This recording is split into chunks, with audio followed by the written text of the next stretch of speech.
That in May, our economy created 559,000 new jobs, unemployment rate fell to 5.8%, and wages went up for American workers. In the United States today, there are currently 1.7 million job openings in the hospitality industry, according to the Labor Department. The economy is undergoing massive changes since the start of the COVID-19 pandemic, and there's a big mismatch now between the jobs available and what workers want. Those employed in the hospitality industry found themselves jobless when their restaurants closed due to COVID. There is a myriad of views on why this labor shortage is occurring, but the reasons there is a labor shortage is not what is important to business owners. The real questions are, how will restaurants operate with limited staffing? Is this the new normal? What now? A small business shares what they have done in the midst of the pandemic of 2021. I am John Moore, and I am the owner of Forgotten Tonic. I met a gentleman while I was a busboy in a bar back. He would come in a couple times a week, and that guy opened a restaurant. And as I moved through the ranks at P.F. Chang's, I wanted to move on, and he offered me a position in his restaurant group, Mojo Barbecue, putting together whiskey collections and craft cocktails and craft beers, and being in charge of like the beverage program. And we grew the company from 3 stores to 8 stores.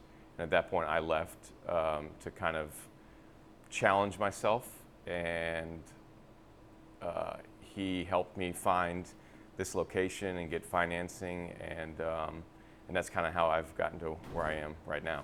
At this point I have nobody besides management that was here before COVID started. We used COVID though for rebranding of the restaurant. Every single day was just heart-wrenching to like watch your business and things that you put together and the people you'd cultivated like leave, or the money go out of the bank account just over and over again and nothing coming in. So just kind of like just keep pushing forward and just putting one foot in front of the other was kind of the thing to do. And that's just kind of how it is. You just have to take opportunities. Well, I guess I would say things that can be taken as hardships and turn them into opportunities and make the best of it. I'm Bailey Nold. I'm a bartender at Forgotten Tonic. I started at Forgotten Tonic in November, and I've been working there for almost a year now. I noticed understaffing being an issue around February when we lost a bunch of people due to various reasons, and we ended up having to eventually shut down on 2 days of the week. We are really struggling on the staff shortage. We haven't been able to find very many long-term employees or people that meet our standards as far as like customer hospitality and being a great team player. I don't see it changing anytime soon. We pay really well. I think we offer a really, really fun work environment, and one where people are held accountable, but also rewarded for doing their job correctly. But we're not even getting applications, and it's just very difficult. Understaffing has definitely affected the restaurant and continues to, especially in regard to the kitchen staff. We're still not able to be open our full capacity on Tuesdays and Wednesdays. We're now only serving drinks. So even though we have our front of the house staff fully intact again, it's just not where it needs to be in the back of the house. The restaurant managers have tried to hire more kitchen staff. We just haven't been able to hire reliable and loyal kitchen staff, which has been the issue. I consider loyal kitchen staff to be people that you can depend to show up on time for their shifts, not have a weird attitude, and genuinely enjoy working at Forgotten Tonic. In order to preserve the staff that we have right now, we've had to limit the menu that we offer, and that's Monday through Sunday. We don't do lunch. Tuesday and Wednesday we don't do any of the dinner menu. It's just like a limited amount of appetizers and soup and salad, and that way the people that are here, we just don't overwhelm them with the number of choices and the number of people coming in. We limit the number of people that are allowed to be seated every 15 minutes. So we only let 6 people sit every 15 minutes. That way it doesn't overwhelm the wait staff, the host, the bar, the kitchen. I don't want to close any days because I feel like it creates this environment of giving up, and we're trying really, really hard not to do that.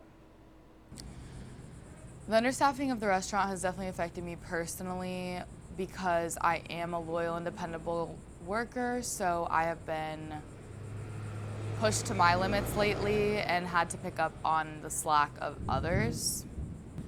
Many people don't show up for their shifts, so you have to come in for their times and then on top of your time, so basically you're spending like 12-hour shifts, which nobody wants to do.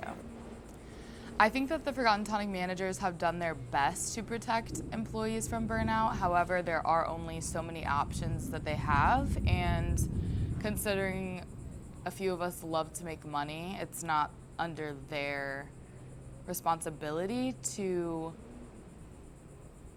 make us not pick up shifts when we are willingly doing so.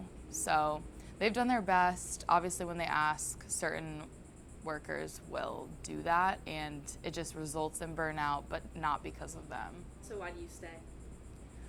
I stay in this industry because as a 21-year-old girl who has not graduated college yet, this is a convenient way for me to make a really good amount of money. And I enjoy being able to talk to others every single day, meet a bunch of new people. It's a really good networking opportunity, bartending is, and yeah, you're able to meet people from all walks of life and learn a lot about the psychology and body language of others, which is something that translates to many other things in your life. So The future is good because I wouldn't be doing it if I thought the future was not going to be good. You can't let the negative thoughts cloud your brain. It takes you down the wrong path.